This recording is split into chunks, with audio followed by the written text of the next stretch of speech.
Nice of you to join me here. I figured I'd take some time to discuss the art of cinema. Cinema verite, true cinema. Cinema veritasse.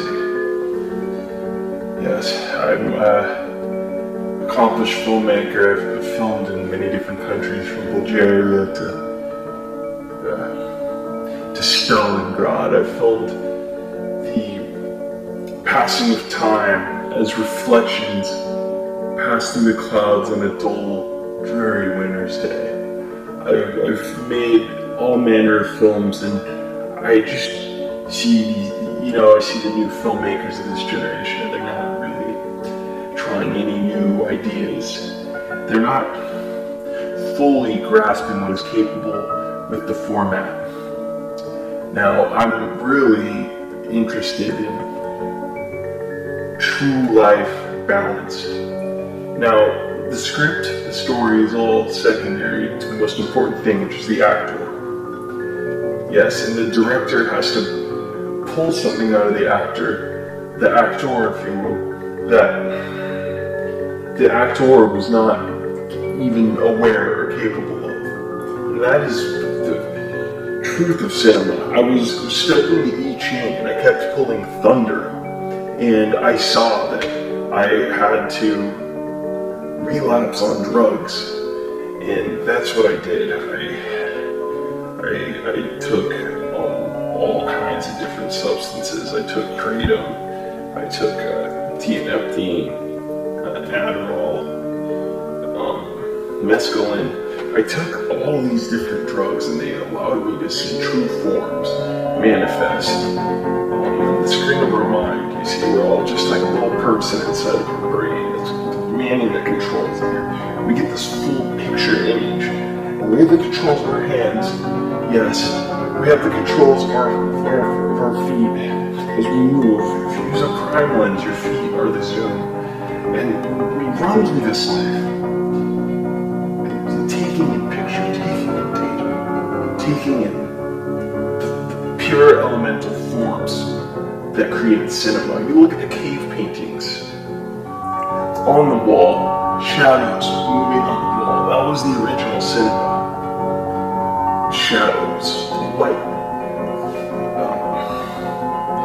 Plato's cave, the allegory of the cave, for we are in our own caves, each of us.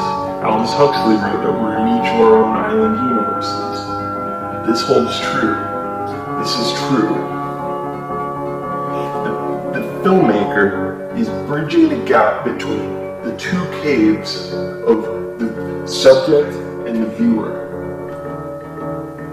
And the subject, the actor, has to share what he's experiencing in his own little cave. And I have a mouth and must not scream. What is it? I must scream and I have no mouth. I have no mouth and I must scream. All these people are held in a cage by this great AI that just tortures their consciousness. You're just like you're in a cage. You're just by that guy who wrote for Star Trek. And that's kind of what we're in. It's kind of like the Matrix. We're kind of in this like simulation, and our me bodies are in a plane that is not as constant as we think it is. Now, I'd like to see more filmmakers play with this dynamic. In Bruges, the character is trying to escape his lot, what he has, what he's built, and then there is no escape. We must die. That is the fact of life. So what is art? Art is creating a distraction from this life. That's one way you can see it.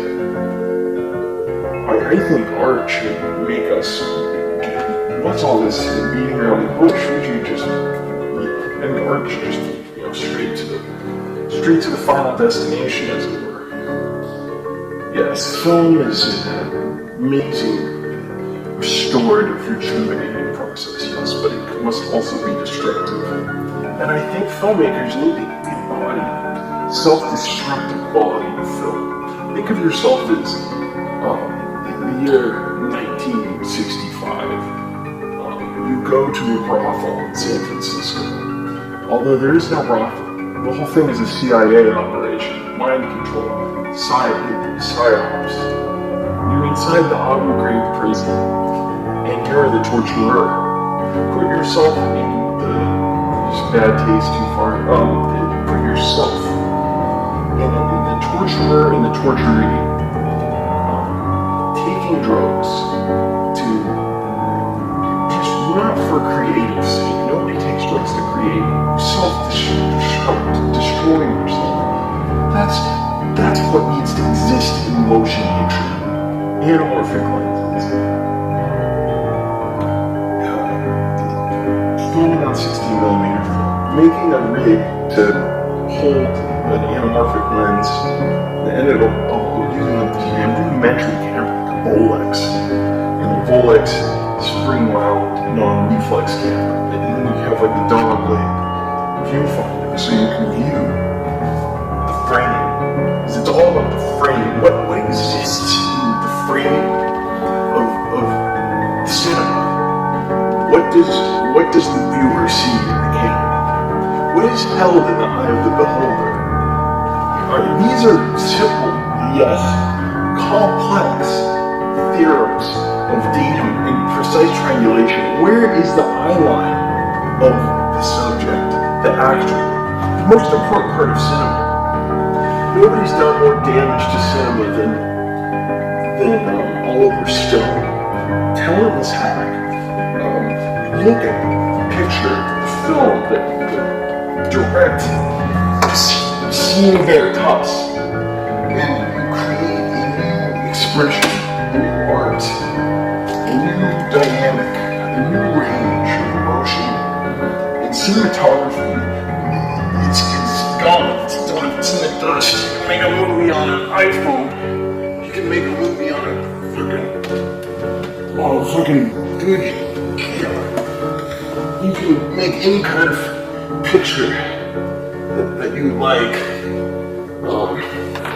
I would really love to see more funding appear in my wallet. Time 824. I had this idea for a film. It was a used car dealer in Sugarland, Texas. And it was a Dionysian. It's kind of a Dionysian bacchanal style revival where he goes and does cocaine and meth. And he smokes meth and drinks PHP in these game rooms. These great game rooms. There's one around the corner from me, yes. These game rooms where people go and they smoke meth and they drink PHP and they gamble on these slot machines. It's incredible stuff. Fantastic stuff. That was my whole idea for this picture. This picture, this guy loses his third marriage, falls apart, loses his job at the car dealership, and he has an epiphany that he must destroy himself to create the true picture of cinema.